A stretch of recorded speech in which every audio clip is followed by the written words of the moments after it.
कस्तो अचम्मको कुरा छ है जिन्दगी। जसको बिहे भएको छ उसलाई डिभोर्स चाहिएको छ, जो सिंगल छ उसलाई कसैको साथ, माया र अपनत्व चाहिएको छ, जसको हातमा राम्रो जागिर छ उसलाई व्यापार गर्न मन लागेको छ, जसको आफ्नै व्यापार छ ऊ फुर्सद र स्वतन्त्रताको खोजीमा छ, जो उमेरले ठूलो भइसक्यो उसलाई फेरि बच्चा बन्न मन छ अनि बच्चालाई चाहिँ चाँडै ठूलो हुन हतार छ। मानौ हामी मानिसहरूलाई आफ्नो वर्तमान अवस्था कहिले पनि पर्याप्त लाग्दैन। हामी सधैँ अरूको जीवनसँग आफ्नो जीवन तुलना गरिरहेका हुन्छौं।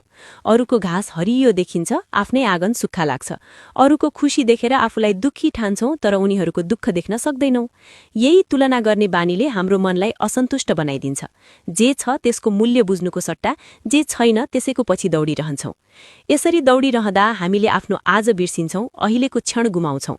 यहीबाट सुरु हुन्छ गुनासो गर्ने बानी। सानो कुरामा पनि कम्प्लेन गर्ने, अरूलाई दोष दिने, परिस्थितिलाई सराप्ने। याद राख, यो गनगन गर्ने वा गुनासो गर्ने सोच नै सबैभन्दा तल्लो स्तरको सोच हो। यस्तो सोचले न त मन शान्त रहन्छ न त आत्मा सन्तुष्ट। गुनासोले त केवल नकारात्मकता जन्माउँछ। नकारात्मक सोचमा डुबेको मानिसले जीवनमा अगाडि बढ्ने ऊर्जा नै गुमाइसकेको हुन्छ।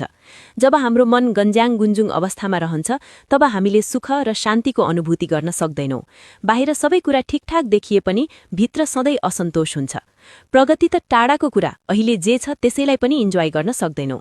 पूर्णता र खुशी कहिल्यै पनि गुनासोको बाटो हुँदै आउँदैन। खुशी त स्वीकार, धैर्य र कृतज्ञताको बाटो हुँदै आउँछ।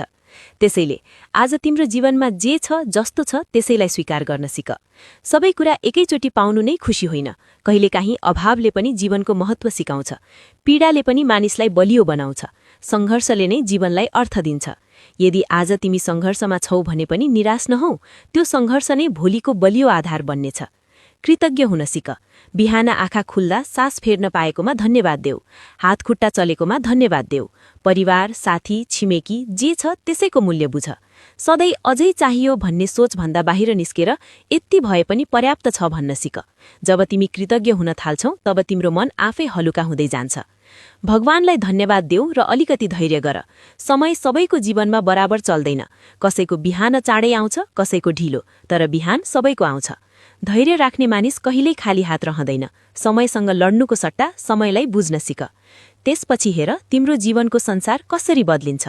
सोच बदलिएपछि दृष्टिकोण बदलिन्छ। दृष्टिकोण बदलिएपछि व्यवहार बदलिन्छ। व्यवहार बदलिएपछि सम्बन्ध सुधारिन्छ। अनि बिस्तारै तिम्रो जीवनले नयाँ दिशा लिन थाल्छ। सधैँ सकारात्मक र सचेत बन। नकारात्मक सोच आउँदा त्यसलाई चिन्न सिक, तर त्यसमा बसिरहनु पर्दैन। आफ्नो मनलाई नियन्त्रण गर्न सिक। खुशी बाहिर खोजेर भेटिँदैन, त्यो त तिम्रो सोचभित्रै लुकेको हुन्छ। जब तिमी आफ्नै जीवनलाई स्वीकार गर्न थाल्छौ तब तिमीले बुझ्नेछौ साँचो सुख भनेको जे छ त्यसैमा सन्तुष्ट हुन सक्नु रहेछ। ल, यो विचार कस्तो लाग्यो कमेन्ट गर है। अनि भिडियो मन परे लाइक शेयर गर ल। र अहिलेसम्म मलाई फलो गरेको छैनौ भने फलो गर ल।